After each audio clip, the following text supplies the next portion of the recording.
Every lantern on this river carries a wish. Some for health, some for family, some for nothing more complicated than a little more time. In Hoi An, darkness does not end the day. It begins a different kind of light entirely. This is the light I came to photograph. It took me 3 nights to find the image I came for. One night to see what the camera was getting wrong. One night to learn the river was not mine to walk that evening. And one night to take the tripod down and let the light do what the light was already doing. 3 nights for the one hero image. This is how it happened.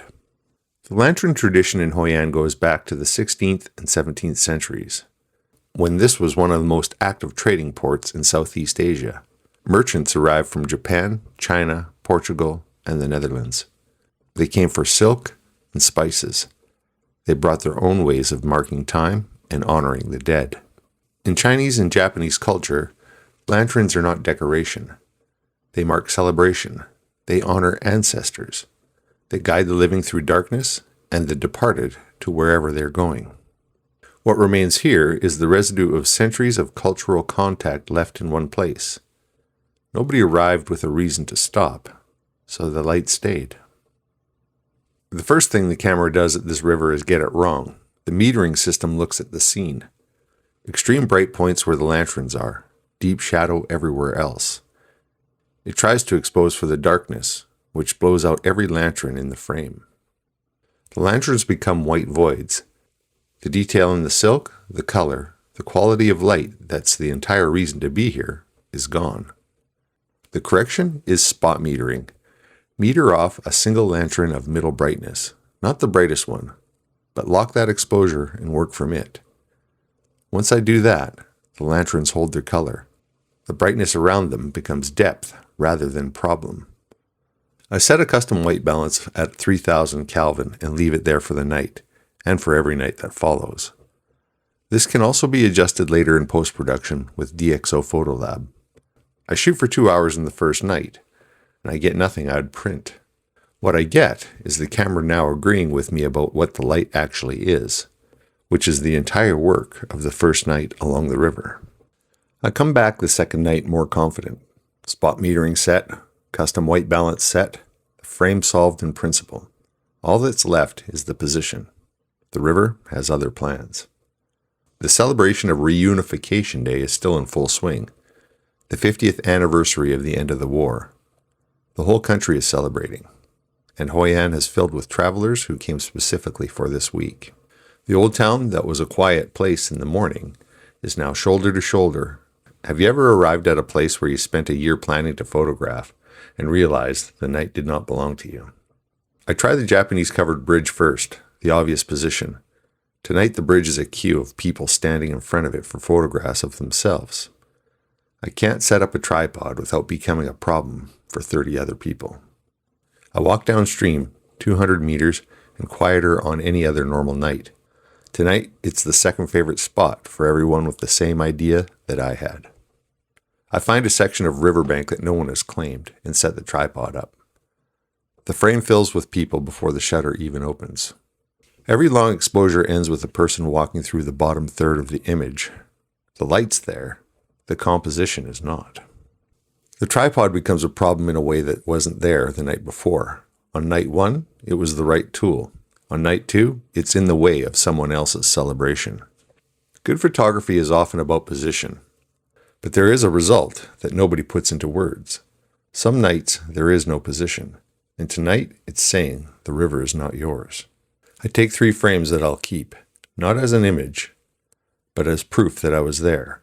Then I fold the tripod up and stop trying. Night 2 ends with having something to eat, low on a stool, watching the crowd move past. Camera by my side. No frames in the bag. This is also part of the work of knowing when the light is not asking to be photographed yet. Walking through the old town towards the river on night 3, I pass an older woman pushing a food cart through the lantern-lit streets. The smell of something frying in peanut oil.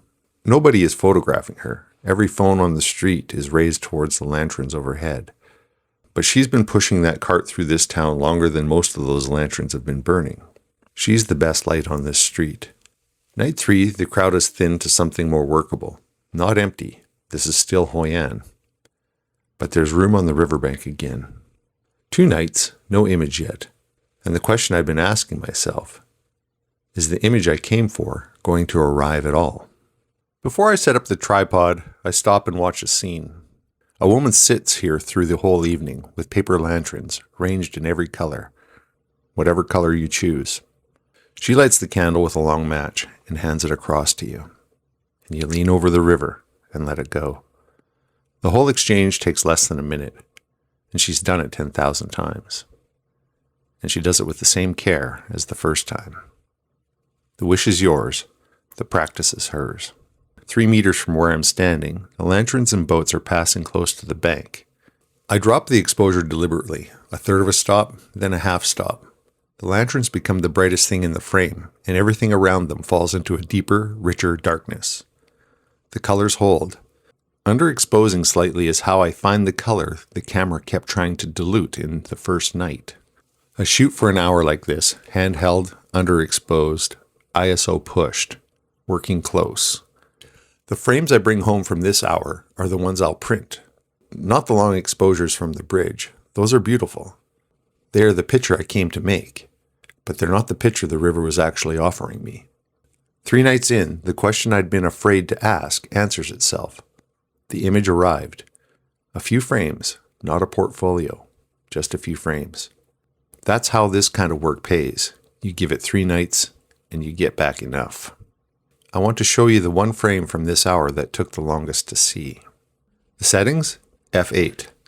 ISO 800. Underexposed by 2 stops. F8 gives the depth of field across 3 separate planes. The moored boats in the foreground are sharp. The lanterns on the water behind them are sharp. The old town glowing in the far bank is sharp. The aperture holds the whole scene because it has room to. ISO 800 at 2 stops underexposed is not a compromise. It's a decision. The underexposure lets the lanterns become the brightest point in the frame, and everything around them falls into a deeper, richer darkness. The colors hold. They saturate. The detail in the silk stays. The settings are not the lesson. When you stand on this bank at night, the eye goes for the color first. The boats and lanterns are moving. The reflections are stretching downstream. The warmth of the old town behind it all. It is immediate and beautiful, and it fills every frame you point at. If you photograph what the eye first reaches for, you get the picture everyone standing on this bank made that night, which is a fine picture, but it's not the picture the scene was actually containing. The frame I needed required me to stop looking at the lanterns long enough to see what the scene was actually telling me.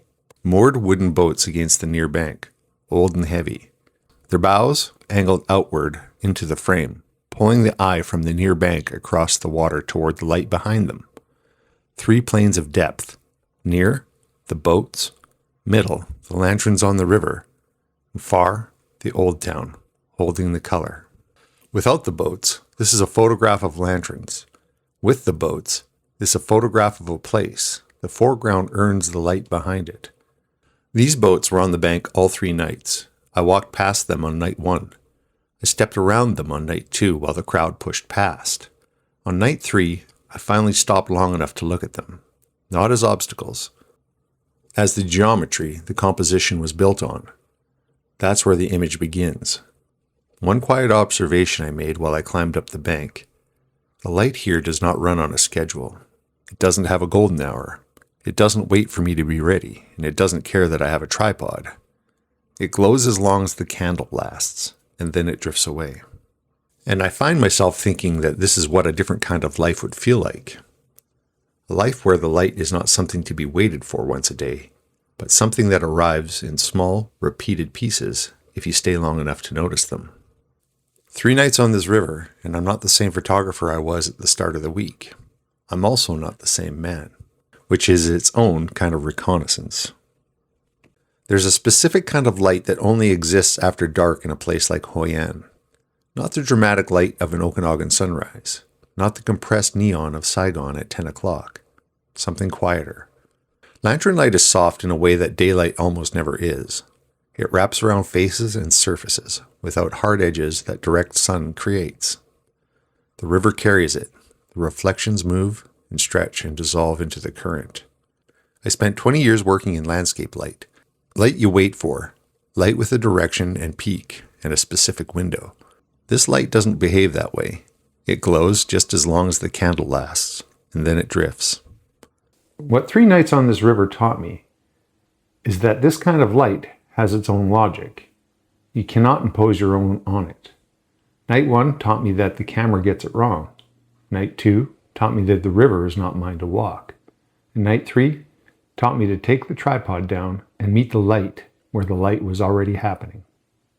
And the image arrived. A few frames, not a portfolio, enough. The next episode takes us off the river and out of Old Town entirely. A friend I met in Hoi An offered to take me on the back of his scooter to the villages that sit just outside of the city. A pottery village where the wheels have been turning for 5 centuries. A fishing village where the day begins long before the light does. A vegetable village that's been supplying Old Town kitchens long before the lanterns became tourist attractions. And Kam Kim Island, quiet and largely undiscovered, sitting in the river just across from the town that everyone photographs. 4 places in 2 days. No tripod, no plan, just a scooter, a friend who knows the roads, and the kind of light that only exists when nobody is performing for it. There's a free photography guide on my website. The link is in the description. The advanced ebook, Photography Income from Scratch, goes deeper into the work of turning this kind of seeing into something that pays. It's also in the description below. DxO Photo Lab is where every frame of these 3 nights gets processed. Photo Lab and the Nick collection together. There's a discount code Steve Austin in the description for 15% off. If you want to follow along with this trip and this channel, like the video and subscribe, and stay with the series. There's more to come from this river, from this town, and from the country I came here to see. The light doesn't wait, and neither should we.